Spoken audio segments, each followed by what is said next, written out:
Bonjour et bienvenue dans ce 6h30. Ce mardi 22 mai marque la journée internationale de la biodiversité. Elle consiste à sensibiliser les citoyens à la richesse des espèces végétales et animales sur Terre. La Côte d'Ivoire, à l'instar de la communauté internationale, célèbre cette journée. On en parle avec Patricia Omouitia. La biodiversité englobe l'ensemble des espèces animales et végétales vivant sur Terre et dans la mer.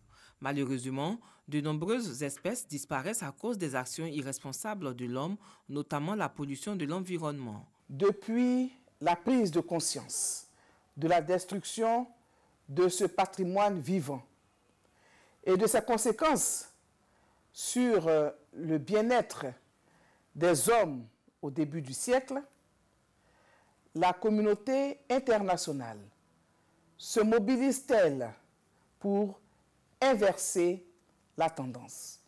Chaque habitant de la planète peut participer au ralentissement de la perte de biodiversité en s'intéressant à son environnement. Cette campagne menée par le gouvernement ivoirien sensibilise les citoyens à la préservation des richesses des espèces végétales et animales. Cette année 2018, la Convention sur la diversité biologique célèbre ses 25 ans d'action pour la biodiversité. La célébration de ce 25e anniversaire sera pour notre pays, la Côte d'Ivoire, et pour le monde entier, l'occasion d'informer et de sensibiliser l'ensemble des peuples sur les enjeux de la sauvegarde de la biodiversité. Toujours dans le cadre de la célébration de cette journée, plusieurs activités sont organisées pour montrer à quel point la biodiversité est importante pour le développement durable. Un immeuble a été ravagé par les flammes à Engré, 8e tranche, dans la commune de Cocody. Selon les témoins, l'incendie a été déclenché par le four d'un restaurant situé juste au bas de l'immeuble aux environs de 14 h hier. Alertés, les sapeurs-pompiers ont pu circonscrire le feu. Il n'y a eu aucune perte en vie humaine, mais de nombreux dégâts matériels ont été constatés. Au total, 9 appartements de l'immeuble sont partis en fumée.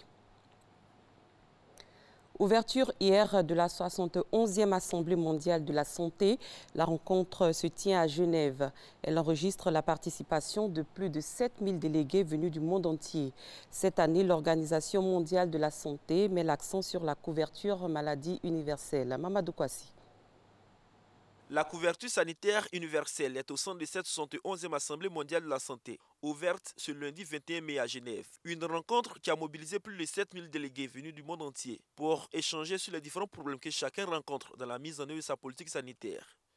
L'invité spécial de cette session est le président du Rwanda, par ailleurs président de l'Union africaine. Paul Kagame est venu partager le modèle de réussite de la couverture maladie universelle de son pays. Une politique basée, selon lui, sur la volonté des agents à sauver des vies tout en s'impliquant véritablement dans la prise en charge des malades. Paul Kagame souhaite convaincre davantage ses pairs pour une mise en œuvre effective de cette politique sur l'ensemble du continent africain. Pour la Côte d'Ivoire, qui est dans une phase pilote de cette politique, sa vulgarisation va contribuer à améliorer les conditions de vie des populations et à réduire les risques liés à la santé de la mère et de l'enfant. La Côte d'Ivoire prépare la généralisation de la couverture maladie universelle et nous avons été interpellés par l'OMS pour que nous puissions accélérer la mise en œuvre de la couverture maladie universelle. La mortalité maternelle infantile est pour nous essentielle. Et nous voulons remercier le président de la République parce que le fait de nous permettre d'avoir du recrutement, n'est-ce pas, du personnel des agents de santé nous permettra de couvrir les différents silences sanitaires que nous avons sur toute l'étendue du territoire. Et lorsque nous partageons ici à l'OMS avec tous les collègues, on se rend compte que nous avons les mêmes difficultés en termes de disparité. Le directeur général de l'OMS s'est félicité de l'avancée de cette politique de couverture sanitaire dans plusieurs pays. Il invite donc les pays en phase d'essai ou en retard à s'intéresser véritablement à cette politique qui va contribuer à un meilleur impact des actions sanitaires sur la population, tout en réduisant les coûts de soins de santé. L'ouverture de la 71e Assemblée mondiale de la santé marque le 70e anniversaire de l'OMS, Organisation mondiale de la santé créée en 1948. Une autre rencontre se tient aujourd'hui à Busan, en Corée du Sud.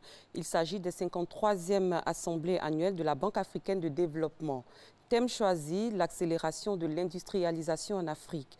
Avant ces assemblées, le secrétaire général de la BAD a échangé avec la presse ici à Abidjan. Il est revenu sur les potentielles retombées de ce rendez-vous pour l'Afrique. Jean-Luc Bangou.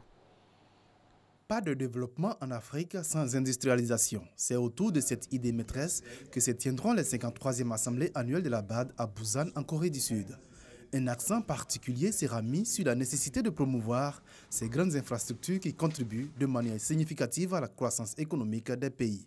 La banque va donc, lors de ces assemblées annuelles, organiser un événement visant à partager le savoir sur l'accélération de l'industrialisation en Afrique, de sorte à permettre de mobiliser des ressources financières à cet effet. Cela va présenter et renforcer le rôle de la banque comme agent de transformation.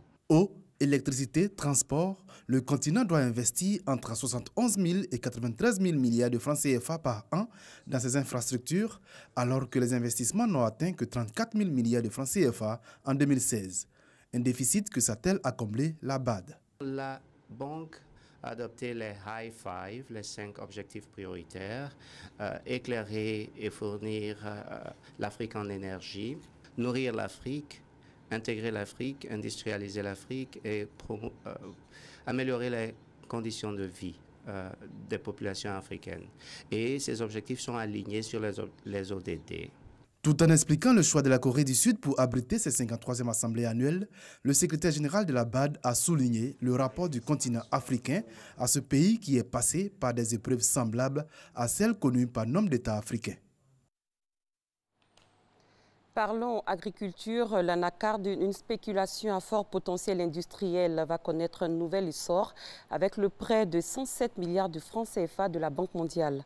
Comment ce prêt va-t-il impacter la filière? Des éléments de réponse avec Noël Nyagnou. La filière anacarde poursuit son embellie 5 ans après sa réforme. La campagne 2018 affiche des résultats satisfaisants sur la période. Nous sommes à 62% des objectifs que nous nous sommes fixés, à savoir 530 000 tonnes achetées à la date du 4 mai et 262 000 tonnes exportées. Il faut rappeler qu'à la même période 2017, nous étions à 520 000 tonnes. Ce qui veut dire que nous avons dépassé les réalisations de 2017 de 10 000 tonnes à la date du 4 mai. Le bémol de cette campagne, les prix sont moins volatiles. La courbe de la commercialisation est montée beaucoup plus lentement cette année. Les 3 dernières années, les prix sont montés jusqu'à 800 francs, voire 900 francs et même 950 francs dans certaines localités. Alors cette année, les prix sont tassés autour donc de 500-600 francs. Devenue stratégique pour l'agriculture ivoirienne, sa durabilité préoccupe le pouvoir public. Voilà qui explique l'accord de près de 107 milliards par la Banque mondiale avec 4 composantes déterminantes pour le développement de la chaîne des valeurs. La première composante fait appel au renforcement institutionnel et gouvernance donc, de la chaîne des valeurs. La deuxième composante est donc l'amélioration de la productivité et l'accès au marché. La troisième composante, donc, c'est le développement des infrastructures industrielles pour la transformation et à l'appui et l'investissement privé.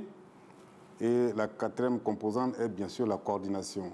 Au-delà de tout, la transformation reste le point d'orgue de ce prêt. Dans cette optique, 4 plateformes industrielles opérationnelles de leur acquisition par les investisseurs vont être réalisées à Bouaké, Bandoukou, Korogo et Séguéla. Lorsqu'un investisseur veut implanter son unité, il faut qu'il lève les contraintes liées au foncier. Il faut qu'il lève les contraintes liées à l'électricité. Il faut qu'il lève les contraintes liées à l'amener de l'eau, à l'adduction d'eau. Alors, toutes ces contraintes sont des contraintes parfois fortes et parfois insurmontables pour un investisseur qui n'est pas national. Et même quand il est national, ce n'est pas toujours évident. Donc, ces plateformes seront donc des plateformes totalement aménagées. Et lorsque vous voulez créer votre usine, vous venez avec les plans, tout simplement les plans dessinés par votre architecte. Vous implantez votre usine, vous implantez vos magasins si vous en avez besoin et vous commencez à fonctionner. Pour une meilleure gestion de ces plateformes, le Conseil du coton anacarde invite les éventuels investisseurs à faire diligence. En culture, une quarantaine de tableaux sur l'immigration irrégulière sont exposés à l'Institut français. Cette exposition du peintre Jacques Bleu vise à communiquer avec les jeunes sur ce fléau. Issaïou. Des silhouettes englouties par les vagues de la mer, des bateaux de fortune en train de chavirer en plein océan et des hélicoptères survolant la mer pour secourir des migrants.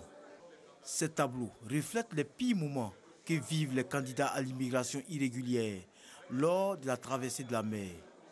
Le peintre Jacques Bleu, à l'aide de son pinceau et des tableaux, informe et interpelle. Nous avons vu ce qui s'est passé en Libye avec la vente des esclaves et des hommes qui sont traités comme des animaux. Nous pensons qu'il est temps que les uns et les autres puissent agir dans un sens à pouvoir sensibiliser, à pouvoir aider à la compréhension. Le manque d'emploi, l'envie de découvrir le Dorado ailleurs, la fuite des calamités naturelles et des guerres sont autant de causes qui poussent les populations à immigrer. Ces tableaux peuvent sensibiliser nos jeunes frères ivoiriens. Ça nous fait mal au cœur, l'immigration irrégulière, et on essaye de tout faire pour empêcher ça, pour sensibiliser nos frères qui sont là, de ne pas partir en mer, de partir sur la voie légale. En 2017, plus de 3000 migrants ont péri dans la mer, des décès qui interpellent la conscience collective. Il est vraiment très important que les artistes aussi s'y mettent, parce qu'à travers la peinture, ils peuvent déjà exprimer leur colère à travers ce phénomène qui n'est vraiment pas une très bonne image pour notre pays, la Côte d'Ivoire. De voir tous ces jeunes Ivoiriens partir de l'autre côté à la recherche d'un rêve qui malheureusement se transforme en fatalité. C'est des tableaux impressionnants, c'est une matière qui mobilise le monde aujourd'hui et chacun, y compris les hommes de culture et des arts, doivent apporter leur contribution. C'est un travail de longue haleine, c'est chaque jour un tout petit peu et c'est donc l'eau qui va tomber goutte à goutte qui va finir par percer le plus dur rocher. Une quarantaine de tableaux, 3 photos d'art et une installation avec des films vidéo sont exposés jusqu'au 31 mai à l'Institut français au Plateau. Sous d'autres cieux, 5 jours après la démission du Premier ministre Mamadou Youla et de son gouvernement, le président guinéen Alpha Condé a nommé un nouveau chef de gouvernement en la personne d'Ibrahima Kassori Fofana. Économiste de formation, Kassori Fofana est une personnalité bien connue des Guinéens. Les États-Unis ont menacé l'Iran des sanctions les plus fortes de l'histoire si Téhéran ne se plie pas à leurs conditions draconiennes pour conclure un nouvel accord beaucoup plus vaste après le retrait américain controversé du texte sur le nucléaire iranien. Téhéran n'a pas tardé à réagir. Le monde d'aujourd'hui n'accepte pas que les États-Unis décident seuls à sa place, a affirmé le président Hassan Rouhani. C'est la fin de ce 6h30. Merci de l'avoir suivi. Très bon début de journée à tous et à toutes.